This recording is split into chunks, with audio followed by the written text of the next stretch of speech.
শুভ সকাল বন্ধুরা, কেমন আছো তোমরা সবাই? আশা করি তোমরা সবাই খুব ভালো আছো এবং সুস্থ আছো। আমার ছোট্ট একটা মিনিবাকে তোমাদের অনেক অনেক স্বাগত, অনেক অনেক ভালোবাসা। আজকে সানডে, আর সানডে মানে বুঝতে পারছো কাজ বেশি। আমার অন্যান্য সপ্তাহের দিন ভয় লাগে না, আমার ভয় লাগে বেশি সানডেতে, রবিবার দিন। কেন বলো তো? রবিবার দিন যত রাজ্যের কাঁচা যে জমে আছে সব কাচতে হবে আমাকে। আর আমি যে চেয়ারে বসে আছি, চেয়ারের নিচেও কতগুলো আছে, এগুলো কাচতে হবে। টিফিন জোগাড় করতে হবে। আর টিফিন আমি বলেছি বাড়িতে চিড়ে আছে, দই নিয়ে এসো, আর আম আছে গাছে, ওই দই চিড়ে আম দিয়ে খেয়ে নাও। কী বলো তো, হিজিবিজিও বলেছিল সকালে লুচি আলুর দম, কারণ লুচি আলুর দম নাকি ওকে অনেক দিন খাওয়ানো হয়নি। কদিন আগে আমি পরোটা করে দিয়েছি। আবার আজকে কি করেছি জানো, মাছ এবং মাংস দুটোই এনেছে।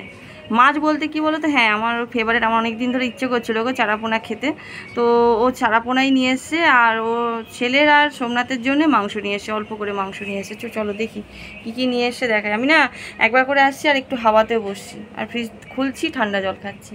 ভালো লাগে না, গরমে পাচ্ছি না। ও চলো কী কী এনেছে একটুখানি দেখাই। হ্যাঁ চলো, প্রথমে দেখাই যে চিড়েটা ভিজিয়ে দিয়েছি। বাড়িতে চিড়ে ছিল, দেখে মনে হচ্ছে অনেকটা, কিন্তু অনেকটা নয়। আর সোমনাথকে বলেছিলাম এই যে দই আনতে, দই। আর ও যদি লেবু খেতে খায় চিড়ের সঙ্গে, তো আমরা আগে তো আমরা ছোটোবেলায় মাকে দেখতাম চিনি, জল, একটু হালকা বিট লবণ আর লেবু দিয়ে দিত। এখন মানে পাল্টিয়েছে সব কিছু। তো যাই হোক, দই দেবো, দইয়ের মধ্যে যদি লেবু খেতে চাই লেবু দেবো। আর এই যে এখানে দেখছো আম, গাছের আম আমি পেরেছি গাছ থেকে, ঠিক আছে। সকালবেলা পাইনি কুড়িয়ে, একটাও পাওয়া যায় না। এই যে আম আর এই যে বাতাসা দিয়ে মাখা হবে, এই যে দইটা। আর এই যে দেখো মাংস নিয়ে এসছে অল্প করে। আর এই যে চারাপোনা, দেখো চারাপোনা অনেক নিয়ে এসছে, মনে 500। কত নিয়ে এসছে গো সোমনাথ? 500? 750। ভাবো, এগুলো আমি বাঁচলাম বসে বসে। আর এই যে মাংসের সঙ্গে পেঁয়াজ টেনেছে বলে আমি পেঁয়াজও ধুয়েছি, দইটাও ধুয়েছি। আর এপাশে বাজার তো সব আছে আমার। এপাশে এনেছে তোমার এই যে কী বলে না, টমেটো, বেগুন আর কলমি শাক। কলমি শাকটা আবার আনলে কেন? কি গো? ভালো লাগে না শাক খেতে। তো চলো বন্ধুরা, তোমাদের আজকে টিফিন কি কি কি হচ্ছে প্লিজ একটু কমেন্ট করে জানিও। কেউ আজকেও বলেছিলাম আমি পাচ্ছি না আজকে করতে, আমার শরীরটাও ভালো নেই।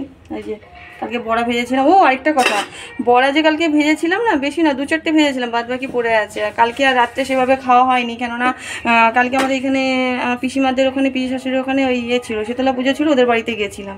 ওখান থেকে ছোটো পিসিমার বাড়িতে গেছিলাম, ছোটো পিসিমার বাড়িতে গিয়ে সেজো পিসিমার বাড়িতে গেলাম। তারপরে বড় পিসিমার মেয়ে এসেছে, তার সঙ্গে কথা বললাম, মেয়ে দিদি জামাইবু এসছে, করে রাত্রিবেলা 11:45টায় বাড়ি এসছে। তো চলো রান্নাটা করে নিই, আর আমি যা যা রান্না করি তোমাদের সঙ্গে আমি শেয়ার করব, কেমন? আর তোমরা ততক্ষণে ভালো থেকো, সুস্থ থেকো, সাবধানে থেকো। আর আজকে একটু মনটা খারাপ, মায়ের কথা মনে পড়ছে। আর তোমরা বুঝতেই পারছো মায়ের কথা কেন মনে পড়ছে। আমার মা আছেন, আমার মা আছে, কিন্তু আমি তো মায়ের কাছে তো দেখা করতে যেতে পারি না, বাড়িতে যেতে পারি না।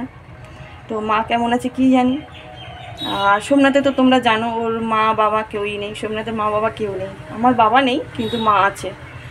আর যারা আমার ভিডিও দেখো তারা জানো আমি মায়ের কাছে কেন যেতে পারি না, ইচ্ছে করলেও যেতে পারি না মায়ের কাছে।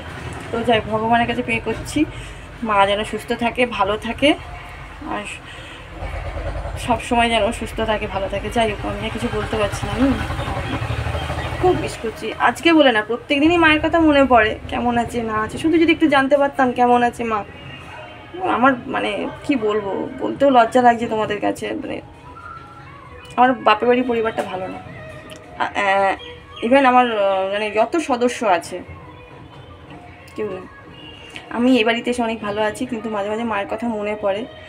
মায়ের কথা মনে পড়লে তখন মায়ের কাছে যেন ছুটে যেতে ইচ্ছা করে।